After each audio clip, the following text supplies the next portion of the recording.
series with the Zoom Info team. So you are here today with Women in Sales and Zoom Info. My name is Alexine Mudawar. I am CEO of Women in Sales. If you are joining us in the audience, let us know where you're joining from, what city you're based in, what you're most excited about learning today so we can make sure we try to cover it.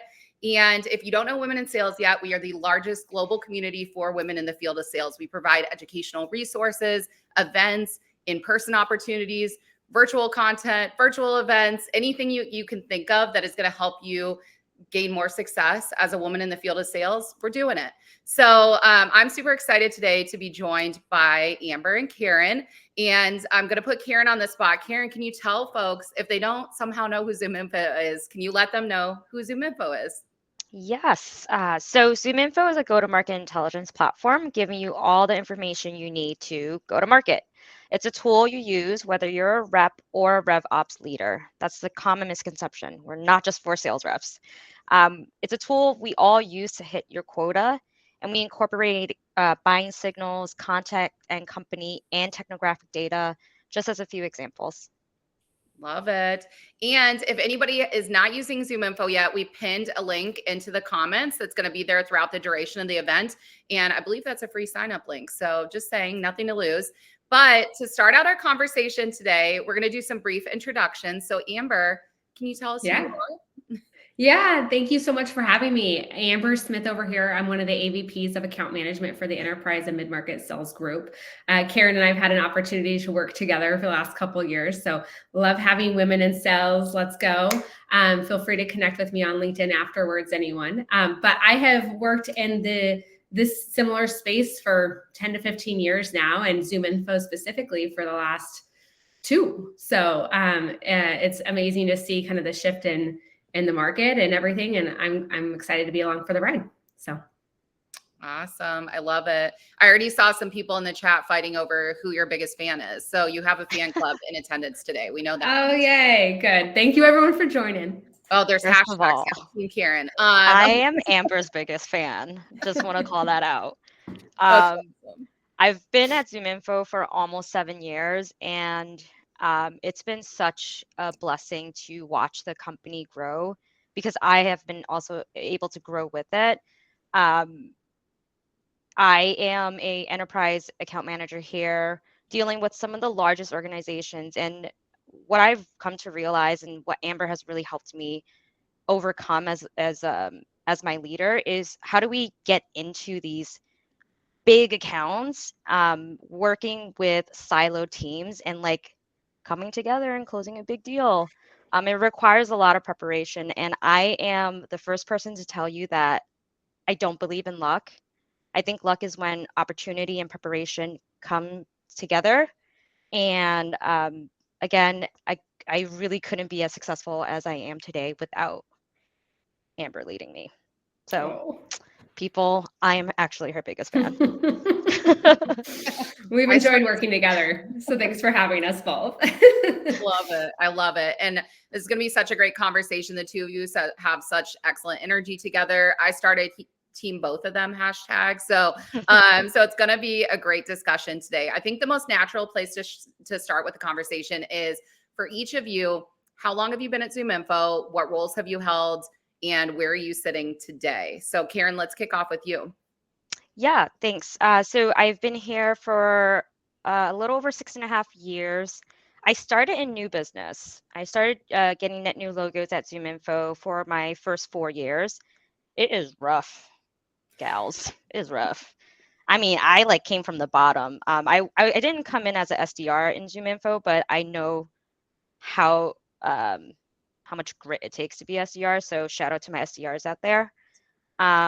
After 4 years, I guess I wanted to change. I think after 4 years of learning how to introduce the product, I wanted to further refine my skills, and dealing with customers is like getting net new business. I just want to say it's like someone told me a leader mentioned this, but every renewal is reselling the product. You know, you got new people coming in. So when I joined R&G for these past 2.5 years, it's a different level of stress. So I'm excited to continue growing in this upsell growth role. Amazing. Amber, what about you? Yeah, so I've been with ZoomInfo for 2 years, same role, AVP of account management here. But prior, I did account management roles. I was a VP of sales over Inside View, one of the competitors years ago. I was in sales, new logo, customer side, SDRs back in the day.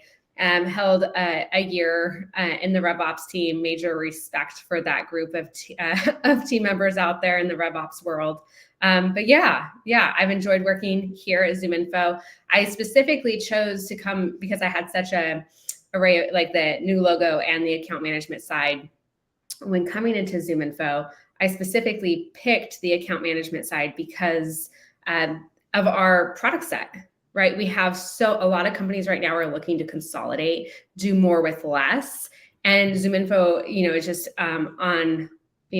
just ahead of everyone in that space, and figuring out how everything goes together, making it easier for RevOps teams to ride along and control their tech stack. So, I chose ZoomInfo because of that, and really glad I did. So it's easy to lead an account management team when you have such great products. So, and team members, of course.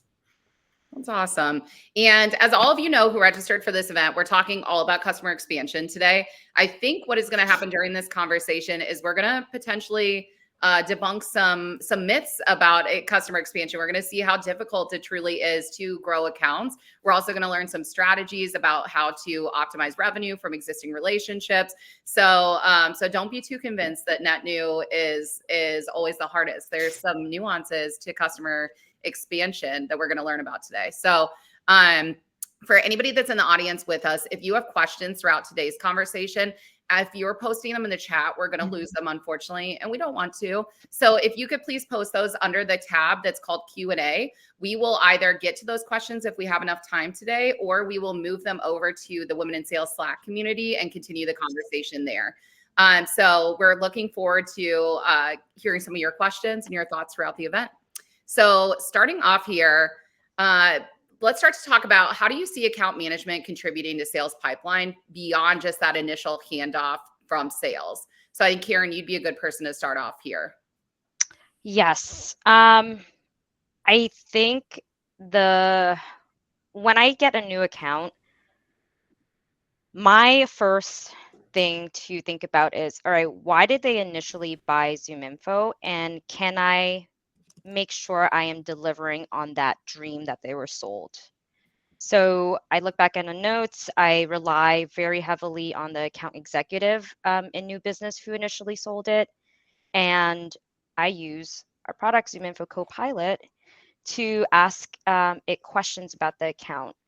When I was mentioning what is ZoomInfo, this go-to-market intelligence platform, I'm thinking about what are the buying signals, what are the people that we sold to, and what do they care about? And then I feed off of that and make sure that my initial meeting, when I set the, hey, I'm your new account manager, I make sure I reiterate, exactly what I found out from my research. Awesome. Amber, any thoughts here as well? Yeah, I think about, a lot of people view account managers, in your typical company as like those renewal people, just thinking about renewing especially in the SaaS-based businesses, right? Renew the contract. And a lot of times if you're doing a good job and you know what your customer does, you know how they make money, then you can think about how you can help them make more money, because that's what they're trying to do. No one just buys your product to buy a product, right? They're trying to make more money in their business. And if you can really get in, understand what they're trying to do, how they make money, how you can help them make more money, it really puts you in a unique position to almost consult, right? I don't view any of my account managers as sales reps, honestly. I view them as consultants, people that are understanding their customer business, understanding how they're going to go to market, the challenges that their customers are having, the challenges that they're having with us, right? Because that's, let's be honest, like no matter what customer you work with, what vendor you work with, there's always going to be challenges with the vendor. What are the challenges? How can we help? And a lot of times it's, okay, they're in the wrong product. There's opportunity for, they bought this, they still need that, but they're trying to do something over here. And we can help with that, going back to what I had talked about earlier with ZoomInfo and the consolidation, but just understanding the challenges really kind of boils down to how you can advise and help and guide. But sales pipeline is really, if you do it right in the account management, I think it's there. But you're always, always have to keep your eye out for it, in your ear to the ground. Absolutely. Well, I think the question on everyone's mind, and probably the main reason people RSVP'd for this event, is how do you figure out which of your existing accounts have new opportunities for revenue? This is, of course, the question of the hour. We have a book of accounts.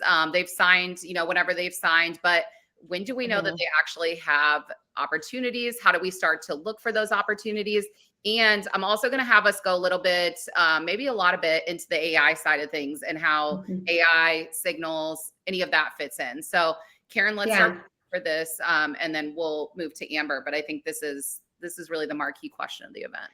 For sure. And as you can already tell, I really owe what a lot of my success to Amber, because the number one question she told me was, how does your customer earn money? How do they acquire customers? And so when I take an account first shot, make sure that the dream that they were sold is coming to life. And I have to continue making sure that dream is alive. Second part to that is, okay, now do I understand my customer more than they understand themselves? Like, am I acting as a partner to them so much so that they would want to hire me? So when I find my new opportunities by understanding what they do and what it would mean if I worked for them as a sales rep. So understanding what they care about and what currently presents risks to their business, right? If you can attach, and this sounds so cliche, but if you can attach a pain or an issue that presents a risk to their business, to your customer, then you've got nothing to sell them. Personally, is how I think about it. Beyond that, understanding who their ICP is, their ideal customer profiles, will get me to, hey, I know you have this issue. Hey, I know this is the types of customers you reach out to, because Amber told me this too, because I've looked at your case studies, right? Like I see that you have X company and you sold them this to solve for this. How can I help you replicate more of those kinds of customers?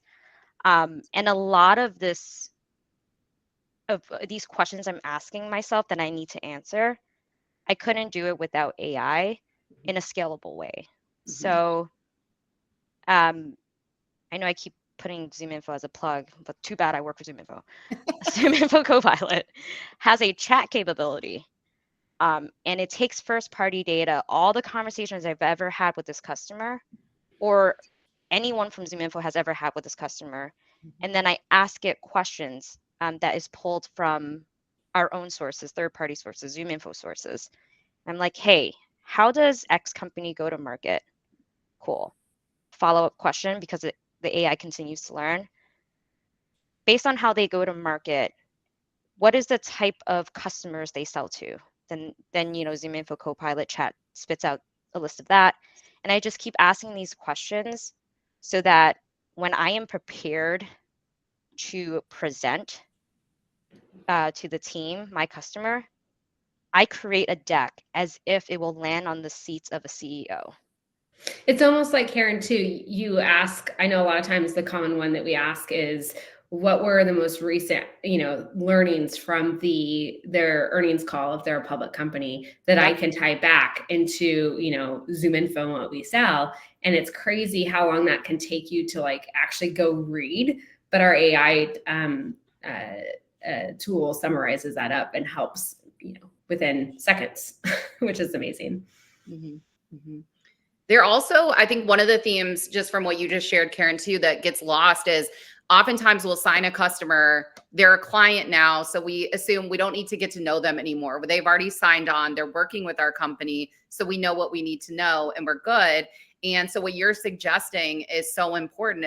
We have to continue researching. We have to continue to understand what they need in order to grow and expand the account. It's not possible to continue to see growth if we're just kind of using the information that we had at the initial close, especially if we're selling a solution that has multiple different offerings. It's just impossible to know about those without doing continued discovery. So I think that is so critical. And the component of how AI plays into this is just necessary at this point. And to your, to what you said as well, Karen, and I'll just replug ZoomInfo as well.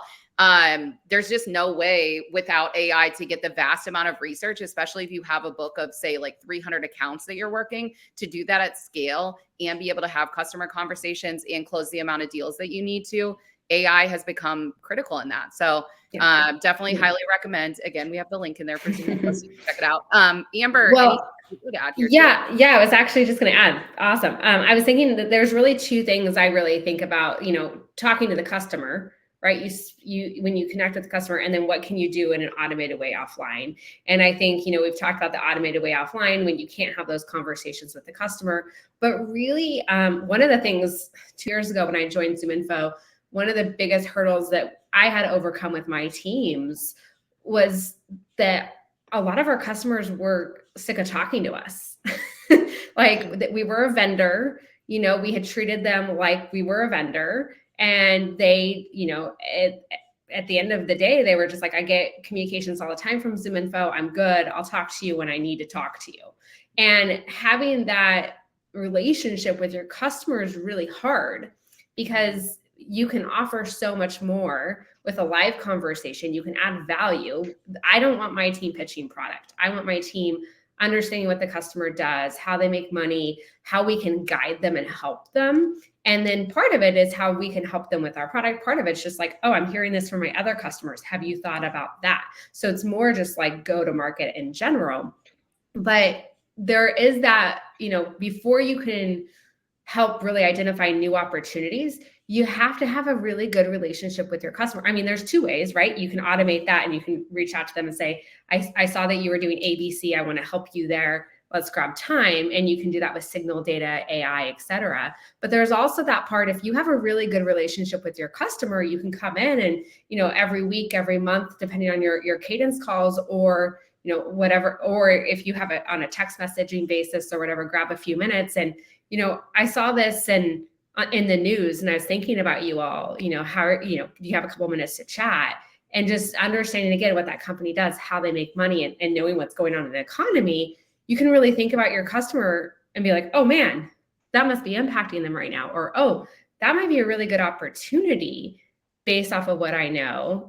Let me see if I can grab some time with Karen and chat through this. So the more you can have a really good relationship with your customers, and not just one person, but more than one person at your customer account, the better.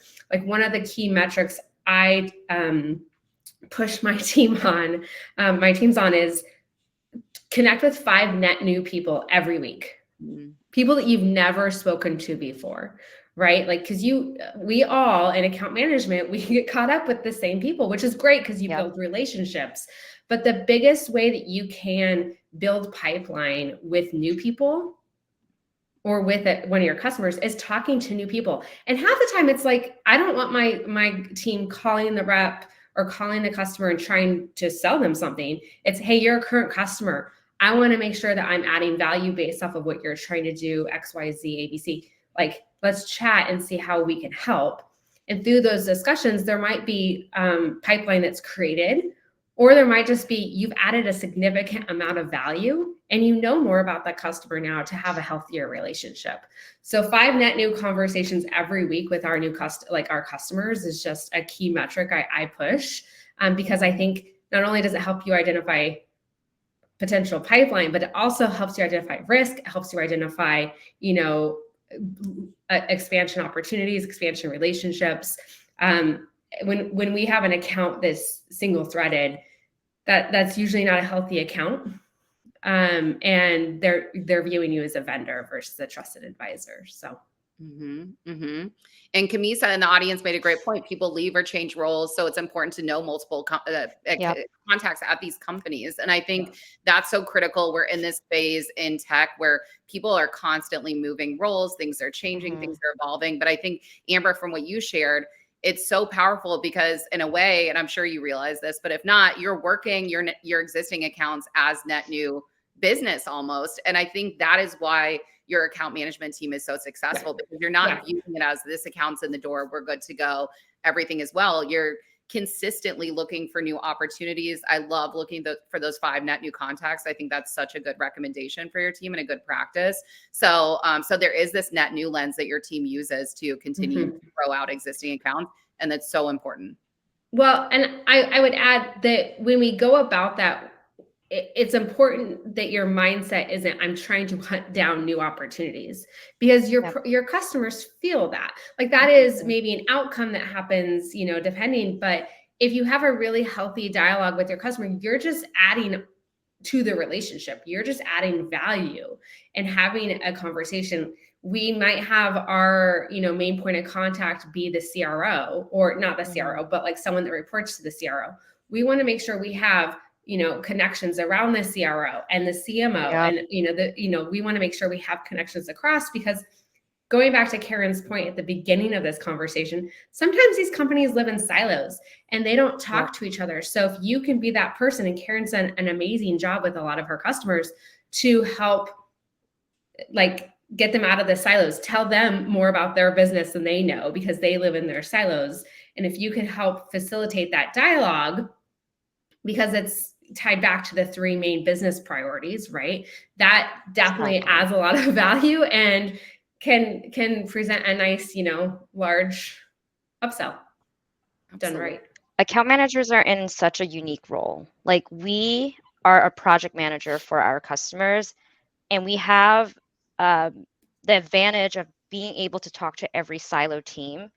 So something that I practice a lot is I will have these conversations, like Amber said, I'm not selling them anything, and I'll grab anecdotes of what they're struggling with, or what makes them successful, or what makes them fail. And I take all of these, I make sure I know who it is that I'm talking to. And because I have a good relationship with the CRO, for example, I'll say, hey, did you know that Jess from your East Coast team, she's struggling with XYZ? So you build trust that way when you are a partner and you're not selling. You're literally just gathering all this data for them. Absolutely. There are some really good comments that are happening in the chat. So Jess added, I'm loving these suggestions and actionable tips, feeling called up to dive in deeper with my current portfolio and connect with teams. Definitely feeling the silos. So that's so powerful. And that's, this is why we have these conversations. A lot of our members struggle with the same themes and the same topics. And so this is why it's so critical for us to bring the experts in.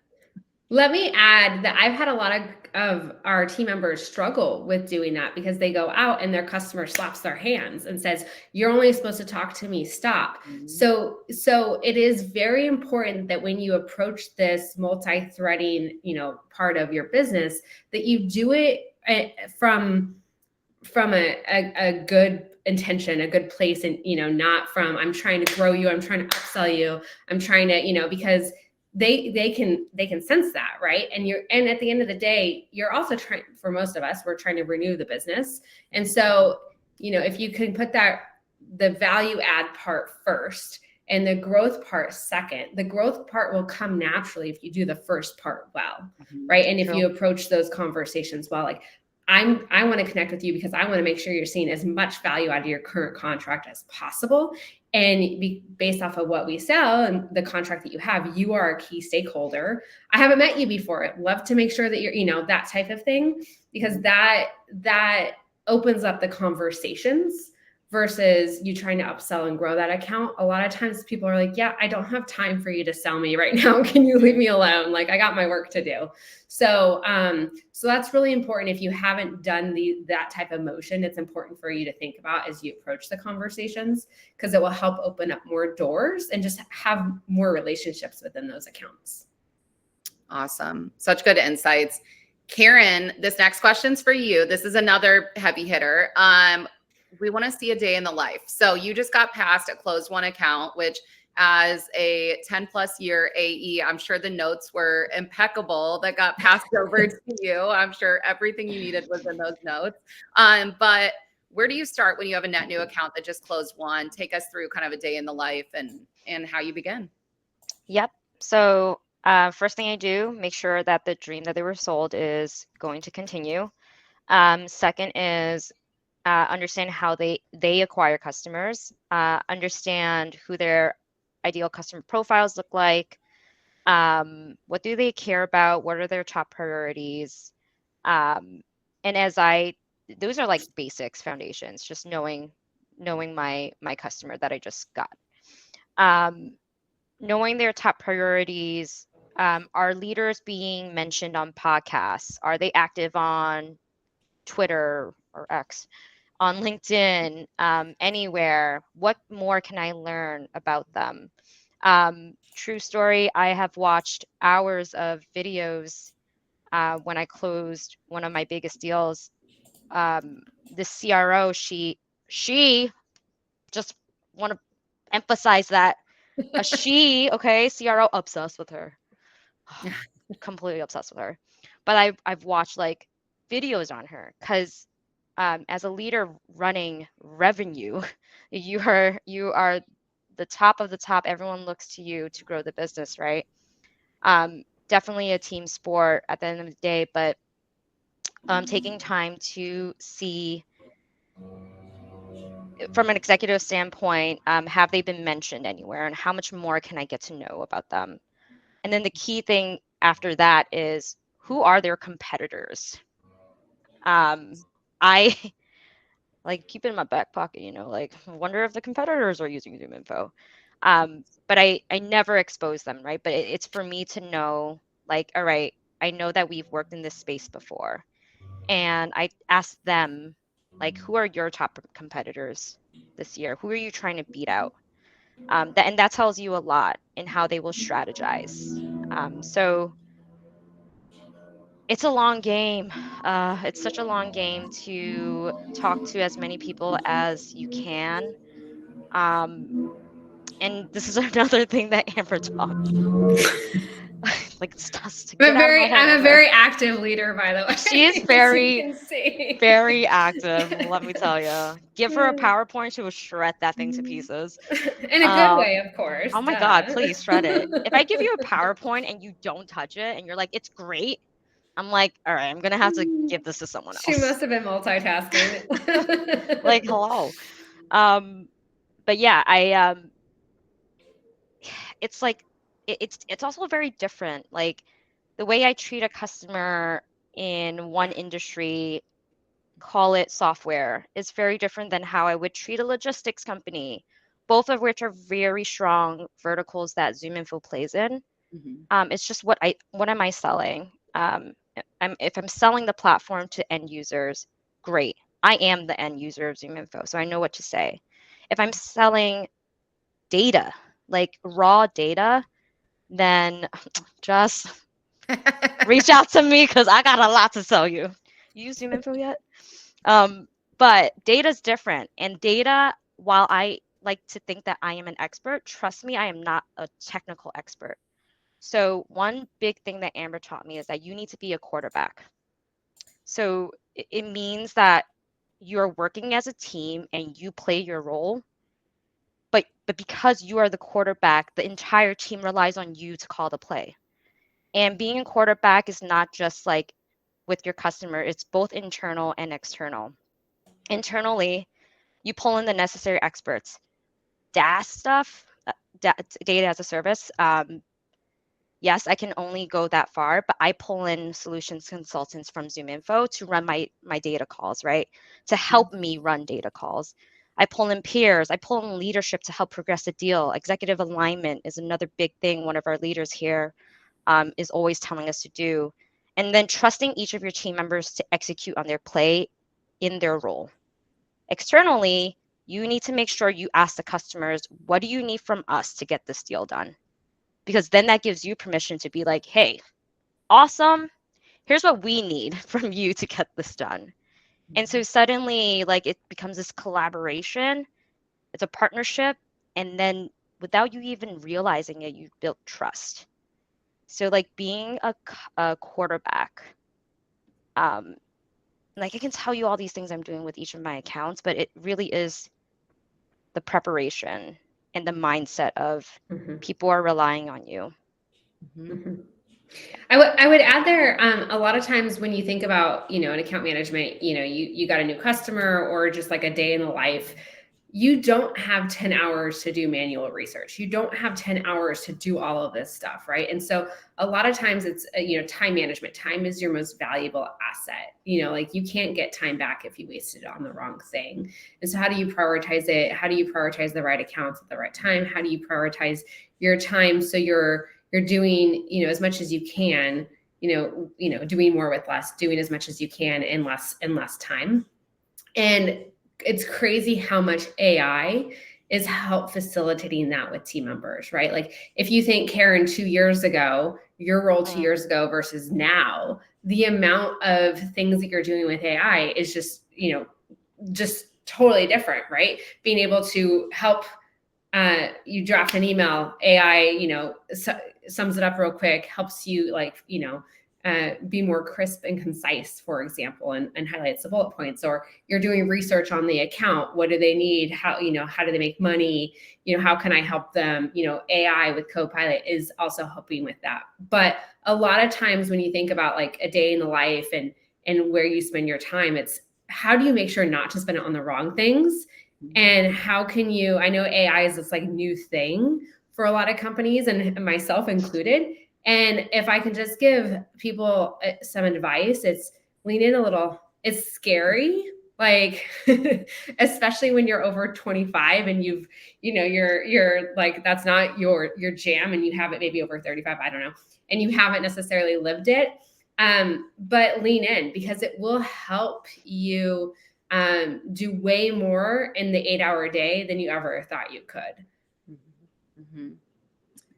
Yeah, there's so many good, the Q&A is blowing up. It has so many good questions. So I'm going to try to bookmark some time at the end, but I'm glancing over at it and it is good. And the chat today is lovely. So keep it coming. But as we think about moving deeper in this conversation, one of the questions that comes up a lot in our community is, as AMs, like, what are some of the strategies to nurture relationships? Like, how do you continue to grow? Are there moments that you tend to celebrate with certain customers continuously? Are there gestures that you do, whether it be like gifting or things like that? But just take us a little bit more into the relationship building aspect of account management.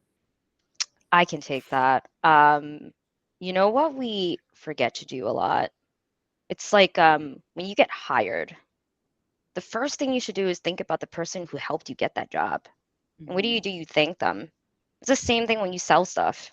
Like, if you close a deal and you're out here celebrating with the team, but you haven't said thank you to everyone who was involved, I mean, that is a misstep. That's the first thing I think about. Just saying out here, I just closed a big deal today. And I was like, let me thank the people who got me here, because that is the least you could do. So that gesture to me should not be lost. Like, everyone on this call who's a seller in a selling facing role, thank everyone who got you there. Internally, for sure, and then externally. When Amber and I worked on a big deal together last year, we jotted down every single member internally that helped us. That was 21 people. We kept a list. And yeah, because that says a lot of who you are too, right? The type of person you are when you are grateful for the good things happening to you. That's I bet you that your customers see that too. I get, like, there are times where I get, like, we talk about our personal lives, me and my customer, and it's like, congrats on the wedding. Like, oh my God, I remember your daughter starting college this year. That is not a forced thing for me personally. It is something that naturally happens on calls because you have to genuinely care. We are sellers at the end of the day, but we're also humans first. And this job, you know, whatever drives us in this job, I know what drives me and why I want to be successful, and it's to create a better life for my future family. So yeah, just think about obviously thinking about the money, because that's why we're on sales. Okay, let's be honest. But like, why do you want the money? It's not, I don't want a Maserati. No, shout out to people who have Maseratis, but um I just want a freaking roof over my head, that won't leak. So I'm sorry, did I answer your question? I really got emotional about that. I know, that was beautiful. Great. Amber, obviously you're on the leadership side. And so I'm curious for your perspective, because you're kind of managing relationships at scale, at like a larger scale, 1 a.m. would. How do you fit into the puzzle? Like, where does the leadership side, do you feel you're creating like relationships within certain customer accounts? I'm just curious where the leadership side goes. Oh yeah, all the time. I'm on calls with customers all the time. And I'm on emails with customers all the time. Not just myself, but ZoomInfo in general has a culture of bring people on, bring leadership on, keep them engaged. The last thing that you want to do is get leaders involved at the end, when maybe a decision's already been made or something's at risk, or they're ready to sign a growth opportunity or whatever it is. The more you can lean into your leadership, depending on the company that you're with, but the more you can lean into leadership to help facilitate and foster a relationship with their leadership, the better your relationship is going to be. I know that is something that we do a lot. 6-12 months out, we keep the relationship going. We try to do quarterly executive business reviews and just different things where you don't do it just with your main point of contacts, but you also say, okay, I'm going to bring my leadership on. Can you bring yours on, just so we can make sure we're all aligned? Going back to Karen's point earlier about being the quarterback, like that one deal where there was 21 people. It's like, the more you can, in my opinion, the more you can foster that and showcase to your customer that you have a huge bench over here helping you out, the more they're going to say, yep, so do I. Here's my huge bench, and I'm going to bring them in too. So it helps you get stickier in the account, because each person that you're connected with, each executive that I meet, we have a small part of the business that we think about, but there are other people in the org that help think about this part. Your marketing team, your customer success team, your support team, your onboarding team. And the more you can have those relationships with them and bring them to the customer calls, and the better. So just Absolutely. wanted to add, Yeah, please. I don't think people realize how preparation is wild when it comes to closing a big deal. Like, Amber and I met twice a day, 3 times a week for that big deal we closed. Sometimes we met every day. When I was preparing for a deck, I worked until 11 p.m. I am not promoting working until 11 p.m. You guys shut it off. But I'm just a cuckoo bird, and so I did that. Don't recommend it, but it takes so much work. The 21 people are the people, and each person have clocked in the hours, playing their little role, their big role in the deal. Absolutely. And that also ensures things aren't falling through the cracks as well. Much like the earlier comment about what happens when one of your prospects leaves the company, there's always a possibility that happens internally. So if you're in a one-to-one relationship with them, you're putting your customer at risk too if something were to change, if the market drops, if something, so you want them to always be taken care of too. And if you're out on vacation, it's nice to be able, if Karen's going on vacation, she's like, hey, I'm out for 2 weeks. I don't think Karen's taking a 2-week vacation, but maybe. And Karen's like, I'm out for 2 weeks. You're going to be with Amber, who you've been on calls with 5, 6, 7 times at this point. It's not like meet Amber, You've never talked to her before. She's a complete stranger. You're going to have to catch her up on everything that your business does and what your use case is. It's like you're already good. You know that you're in good hands when you step away. So I think this is so critical. And one of the other key points also, Karen, I think you pointed this out. Actually, Amber, I think you as well. But starting early, we at one company we tracked. This is years ago, and I was on the net new side of the house, and so we got paid for I think the first year of revenue after an account closed. We'd get like our net new revenue, and then we get 1 year on top of that with some small residual amount. And what happened was we watched, and all of our customers started dropping it to like at that second year renewal mark, and we were like, "What's happening?" We're signing everyone. They come in the door. They're all leaving. And it turned out when we started to look at some of the KPIs that we were tracking against, the check-in calls were all 30 days before renewal notice. We're like, Oh, not speaking to an account for 11 months. And then at the final hour, when we need a contract signed, we're like, hey, it's us. We really care about you. You mean a lot.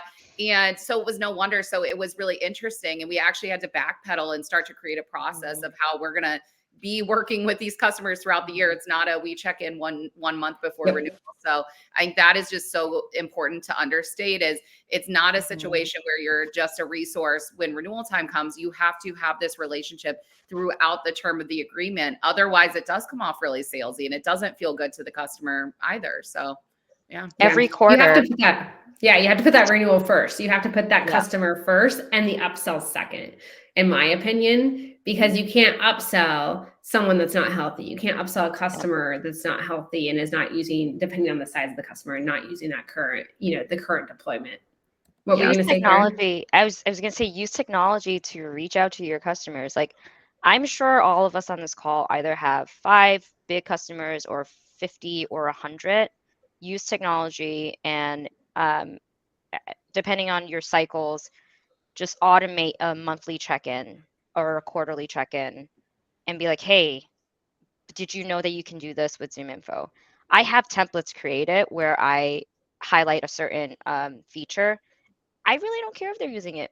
I probably could look it up. I'm just like, I know though that I'm putting a face to the name. I'm your account manager. Hey, did you look at this feature? Just be involved so you don't have to end up looking like, oh, you're only talking to me because of the renewal coming up.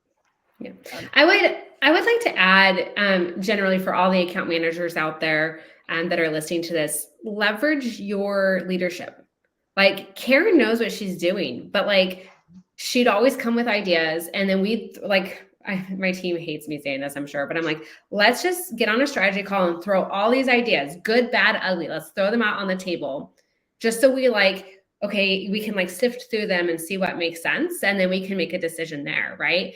And if you incorporate your leadership to think about the good, the bad, the ugly, and to think about the strategy, I find that my most successful reps are the ones that involve leadership and just involve ideas, take ideas, maybe not always, it's not like we're always right. Come on, let's be honest. We have ideas, but they're open to collaboration with their leaders. They're open to collaborating with their peers, right? Those people are oftentimes the most successful because they don't have a fixed mindset and I know it all mindset. They have the growth mindset. They're always leaning in. They're always trying to get better. They're always looking for new ideas.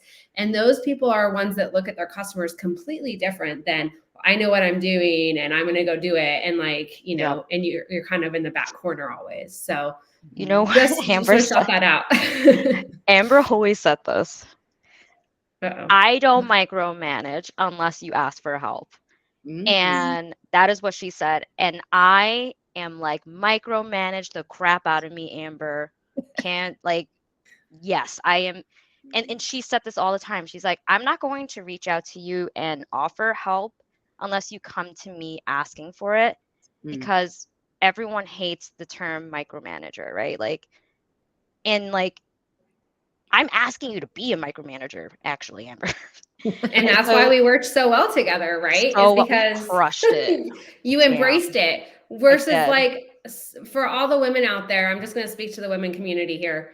As a woman leader, I struggle with getting involved because a lot of times people are like, oh, she micromanages. And No, she's just doing her job, you guys, right? Like, so when you have reps that view it as collaboration, that actually ask for it, that want to collaborate about the strategy, then that is like, I will spend way more time with those people because they're open to it. They want it. They want to lean in. They're not looking at it as micromanagement. They're looking at it as like, you're helping me do my job. Thank you. Let's go. Right. And so the more you, like, again, for all the leaders out there, the more that you can, at least what I've learned in the last few years, is spend time with the people that are embracing it. You have, knowledge, you have, expertise. If someone's not willing to take it, then give it to someone who is, because they're going to go close that $10 million deal that gets you to President's Club, right? Mm-hmm. Thanks, Karen. Which we both made. Oh, okay. Little aside thing. Let's go. Let us know in the chat. Did you make President's Club last year? We'd love to hear. I saw more posts actually in January timeframe of women hitting President's Club this year than I've ever seen in the past. And it was so That's fun. awesome. I was like geeking out on LinkedIn, even people I didn't know. I'm like, yeah, girl, whatever. And they're probably like, who is this person? But it was so cool to see. So I'm super excited, super proud for both of you. That's awesome. Yeah. Thank you. Thanks, Karen, for helping me get there. No, thank you. That's awesome. And then we're going to do a couple more questions. In the interim, if you have Q&A, this is your last chance. It's go time. We're going to use the last 10 minutes to do some Q&A here. So submit your questions. If we don't get time to get to your question, because there's literally like 4 pages last time I checked, then take it over to Women in Sales, and we're going to be continuing some of the conversations there. We literally have a dedicated account management channel in Women in Sales where we have conversations just like this one. So I highly recommend heading over there. I dropped the link in the chat if you need it. So real quick, kind of a, what do they call it? Hot potato, rapid fire question. As far as the key metrics that you all are tracking when you're thinking about your existing business, what are those metrics? And either of you could take this question. I have a leader that loves Excel, and he tracks every metric. And I personally believe that there could be too much tracking to not actually add value. So like, I think, what are the ones that make the most sense? New conversations every week. How many new conversations are you having every week? How many, executive business reviews? How many people are you engaged with at your customer account? Because, when you think about the risk and the opportunity, like the single threadedness, like gets you every time. So those are like the biggest things that I track and I think about. Just to name a few. Karen, anything you think about? Yes. Sorry for another plug. Chorus. Chorus is a tool we own, ZoomInfo owns, and it is a conversational intelligence product. And one of the analytics that we track is how many engaging questions have you mentioned on a call. That's important to me. So our company, our admin sets average number of questions that will be like, oh, if you've asked 10 to 15 engaging questions, you're on the right track, because that is the average of how many in our sales organization asks engaging questions. So whenever I fall behind that, I'm actively looking at these analytics, by the way, because sometimes you're running calls and you're just so into your own mind that you forget, how to be a good rep. So I make sure, what are the 5 key engaging questions that I can ask? One of those questions I always ask is, how are you doing? How are you trying to accomplish X today? What tools do you have to accomplish that? I know you have ZoomInfo, but what do you wish you saw? Or what is challenging with using ZoomInfo today? So these questions, I just make sure I have it, that I'm asking it, so that the engaging questions metric goes up. Another really good metric that we track on Chorus is talk time. If you're talking way more than you're listening, ladies, just mute yourself.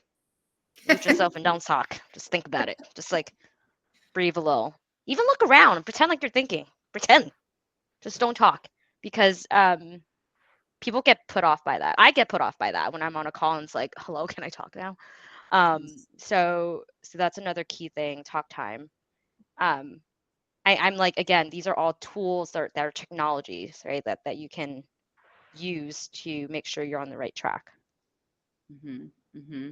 Yeah, this is fantastic. I'm gonna go one final question before we move over to Q&A, but either or both of you, can you very, very quickly share an example of one of your favorite memories of an account, an opportunity where you had an existing customer come over to your book and you were able to grow their account out, expand them further? You don't have to name names if it's against the rules, but does an example stick out for either of you? I think we're probably thinking the same one. Obviously. So Karen and I started working with a customer last year. I don't know if I can name names, so I probably won't at the current moment. Yep.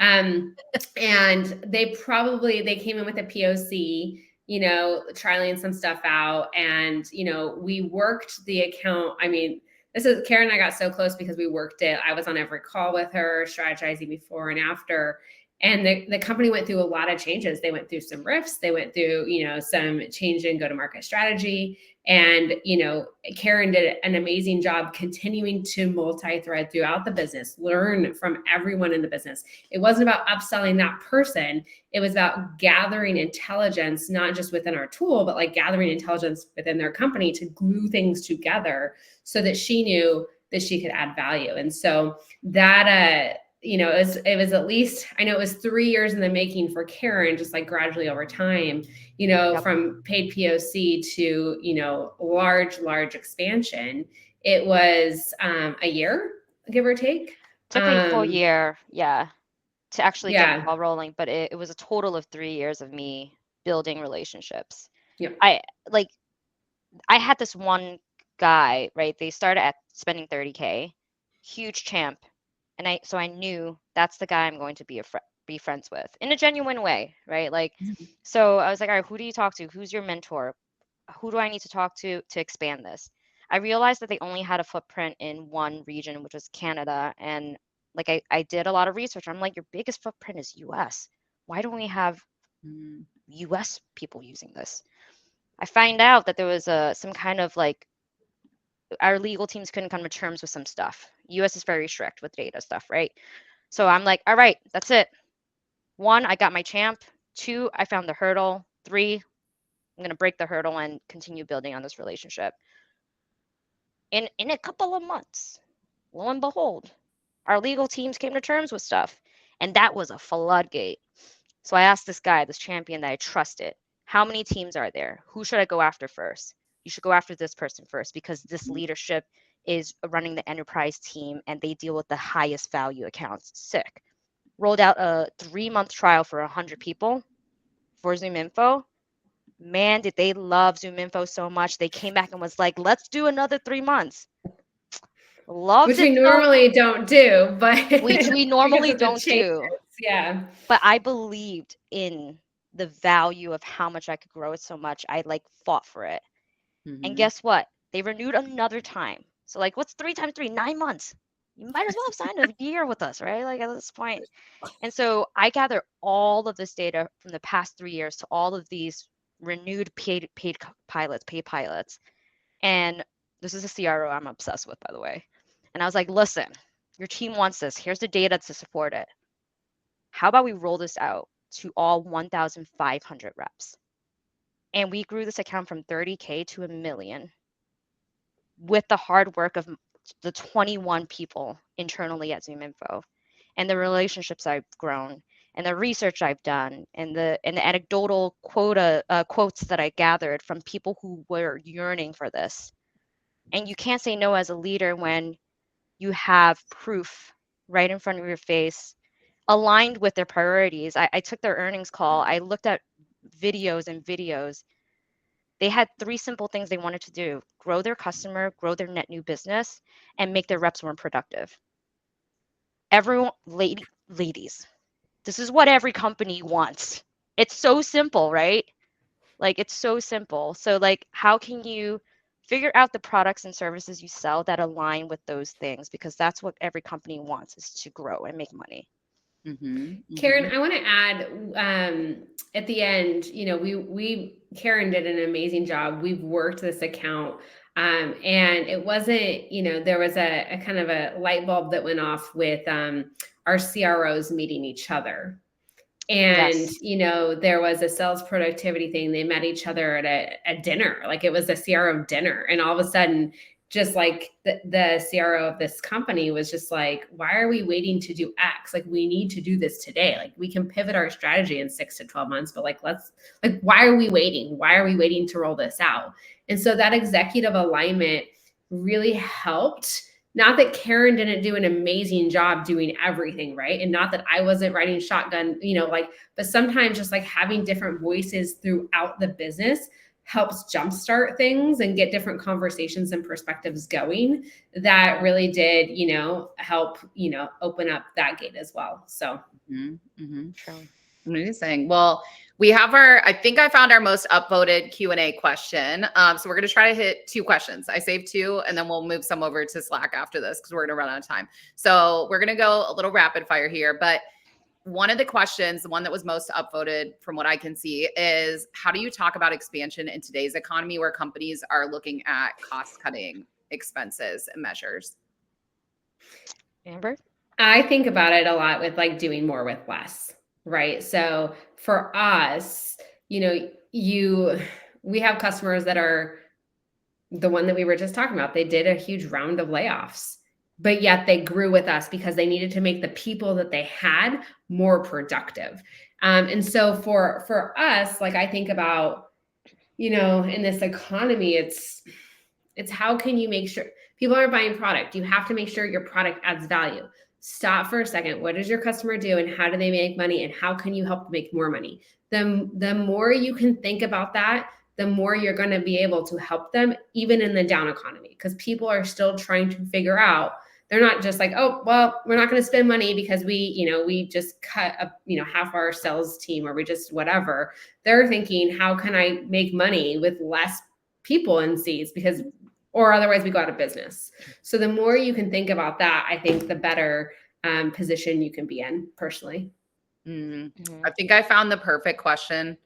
For us to end on, which is, this was an anonymously submitted question, but basically to the extent of if you are maybe one of the only women that's on a team, we can expand outside of account management, just in general. If you're one of the only women, how do you ensure that your voice is heard and respected in dynamics where maybe you're one of the only? Yeah, I do not see myself as, man, listen, you know me outside of work and inside of work. I don't care. I could give less, poop that I'm a woman and you're a man. I am going to let my performance speak for itself. And I will stand up for any like inequality that I see against women. Especially when it is a man that is putting a woman down. And I don't excuse me, gosh. Yeah, I just be you and speak up.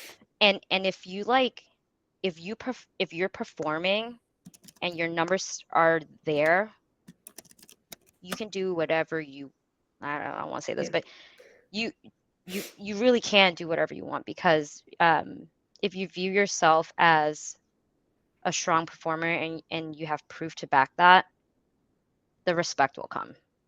Yeah. One thing I told Karen a while ago is be the change. Be the person, not you or me. Like it was just generally Karen, let's be the change in ZoomInfo to help get more women to the table, to help, because a lot of times you go to a company and you are one of the only people one of the only women at the table. And like, do I want to be here? Be the change to get more women at that table. Because if you leave, then no one's going to be there to help get more women at that table. So help be the change. To have your voice be heard, that's going to be hard. It's depending on the environment, the situation, et cetera. But just be the change. celebrate us every time a woman in your circle closes a deal, does something good, sends out a good email. Celebrate her and make sure that her voice or her name is heard. Absolutely. And I put my catchphrase in the chat, which is quota reigns queen. So if all fails, quota reigns queen. But yes, support one another, encourage one another, celebrate each other's wins. There's more than enough space. And rather than kick the rung out from under us in the ladder, let's keep bringing more women into our field. Let's keep supporting them, and let's see them grow into roles like Amber and Karen have done, who are just amazing at your job. You both came so highly recommended. For everyone that was here today, thank you so much for being with us. This was such a good dynamic conversation. You two have such a wonderful chemistry. So it's just wonderful to see a leader and a rep who align so nicely. So if you are not using Zoom Info, last chance, grab the link that's at the very top here that's pinned. You can try out Zoom Info for free. We are going to be heading over to the Women in Sales Slack community, so we'll be continuing conversations there. We have 4 more events with Zoom Info yet this year, so stay tuned for those. So far, so good. They've been all just amazing conversations. And thank you, Amber. Thank you, Karen. You both are Thank amazing. you, everyone. Thank you all Really for joining. Yeah, thank you for having us. Thank you. LinkedIn us. Okay, bye.